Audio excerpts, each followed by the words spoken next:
Once upon a quiet ache, something precious learned to guard itself.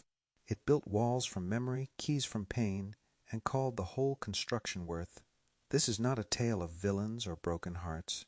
It is a darker, subtler story about how wounds become wise, how protection learns to speak as truth, and how the gatekeepers of love are often the ones who were hurt the deepest. Tonight, we walk through that gate together. Not to fix what's wounded, but to see who's been choosing, testing, measuring, and deciding who may enter. There will be no rescue here, only revelation. And what we discover may feel unsettling, like standing before a mirror that breathes. If you're willing, take this journey with me, and let's see what reveals itself when the defenses finally grow quiet. I'm Patrick Carradine, and this is Unified Theistic Naturalism. I Know My Worth, How the Wounded Become the Gatekeepers of Love by Patrick Carradine, Unified Theistic Naturalism, Publications 2025, DOI, https 10.5281 Zenodo. 153597772. Unified Theistic Naturalism does not entertain illusions. What you are about to read is real. The people are real. The stories are real. The pain, the choices, the confusion, the chaos, it's all happening. And it's happening inside you. This isn't a message for someone else. This isn't spiritual fluff or poetic escape. This is you on the page. This is your decisions in slow motion. This is your mirror. UTN doesn't ask you to believe anything. It only asks that you see. And what you're about to see may hurt, because it might be the first time you've looked with your eyes open. There are no victims here, only movements. And this paper holds nothing back. Read this only if you're ready to stop blaming them, and finally face the one who's been choosing all along. This isn't about healing. It's about dissolving the lie that you were ever broken. If you're ready, proceed. If not, fold the page. Paradise isn't going anywhere, but you are. Abstract, this paper is not about someone else. It's about you, about me, about the reason you keep ending up in broken relationships, no matter how much work you've done. You say you're healed. You say you've grown. You say you know your worth. But underneath it all, you're still choosing from pain. You've built standards out of trauma, red flags out of fear, and walls so high that even peace can't get in. This white paper follows the actual movement of what happens when seekers and sufferers call themselves whole, but still cannot see. Through the lens of unified theistic naturalism, we expose how unresolved energy becomes standards, how I know my worth becomes a defense, and how you might now be the very reason love can't last. This is the paper you won't want to see, but have to. The energy didn't heal, it hardened. You got hurt. You were used, lied to, ignored. You gave too much, lost yourself, and it changed you. Now you say things like, I've done the work. I know my worth. I'm not settling again. But let's be honest, you didn't heal. You just upgraded your walls. That pain, the energy of being overlooked, touched without reverence, misread, dismissed, cheated on, it didn't leave your body. It crystallized into expectations, into vetting lists, into non-negotiables, into little tests you now give every new person you meet. You built a fortress and called it wisdom. Let's get real. The next person who comes your way isn't being met by your love. They're being met by your security system. They have to earn what the last person broke. They have to be better than your past. They have to carry your hope and pay for your peace. This isn't love. It's a quiet demand. Don't become what hurt me. You say, I know my worth. But what you really mean is, I won't myself feel that powerless again. And who could blame you? But that isn't healing. That's control. You didn't leave the battlefield. You just took a break. At some point, you stepped away. You said, I'm focusing on me. No dating. No drama. Just peace. But be honest, you weren't healing. You were hiding. You were resting, not revealing. You were doing rituals, not dissolving. You went on vacation from your triggers. And the moment you came back to the real world, the same chaos returned. Because nothing was resolved. The chooser inside you still exists. Only now, she's smarter, sharper, and more seductive. The new you is still choosing from the wound. Now you're poised, composed. You've got the body, the mindset, the house, the brand. You attract attention. You filter options. You radiate power. But you're still alone, still disappointed, still quietly frustrated, because you're doing all the right things, and love still isn't working. And here's why. You are still choosing from the wound. You've just gotten better at hiding it. You no longer let the wrong one in, but you also can't hold on to the right one, because there is no right one when the chooser is broken. When you do let someone in, they become your payment.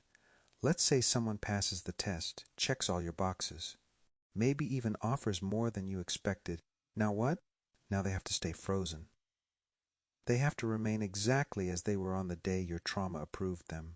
Any change becomes a threat. Any deviation triggers your alarms. Their growth becomes your insecurity. Their depth becomes too much. Their boundaries become abandonment, because your pain let them in, not your presence. And now they're not your partner. They're your refund. They owe you for everything that came before. They're not being loved. They're being used to fix what someone else broke. And when that doesn't work, you start collecting pieces eventually. You'll call it all fake. You'll stop believing in the one. You'll date like it's a business. Get what you need. Take what you want. One for conversation. One for passion. One for attention. One for protection. One for comfort. None for communion. You'll still say, I know my worth. But you won't feel worthy. Because no matter how beautiful your life looks, you still don't feel home. Why? Because you never saw yourself. You just kept upgrading your defense. And peace doesn't live behind protection. If a seer finds you, it will break you or save you. If by grace a seer walks into your life, they will not bend. They will not chase. They will not rescue. They will reflect. They will show you everything you've hidden behind your glow. They will stay still while your illusions shake. They will not walk away, but you might, because being seen, truly seen, hurts more than being lied to. And in that moment, you will decide, do I dissolve the fortress, or do I exile the mirror? Most exile the mirror. Conclusion, you keep saying, I know my worth, but who told you that? Did the divine tell you your worth, or did your pain define it for you? Did communion show you who you are, or did your last heartbreak decide what you deserve? Because if you're still measuring yourself by how hard someone has to work to love you, you're not healed. You're fortified. And fortress people don't find paradise. They guard the ruins of a love they never saw. Unified theistic naturalism doesn't ask you to give up your standards. It asks you to see who created them. And if the answer is pain, then it's time to dissolve the chooser.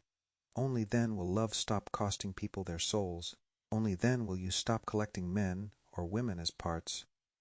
Only then will you stop saying, I know my worth, and finally feel it without needing anyone to prove it.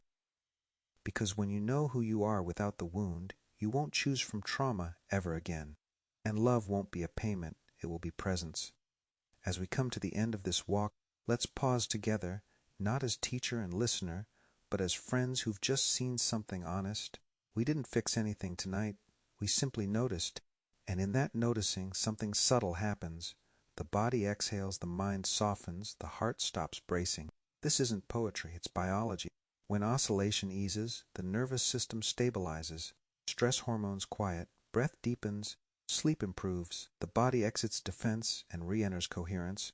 Psychologically, clarity replaces vigilance. Worth no longer needs guarding. Choice becomes simpler. Energy returns. And from this space, something rare unfolds naturally.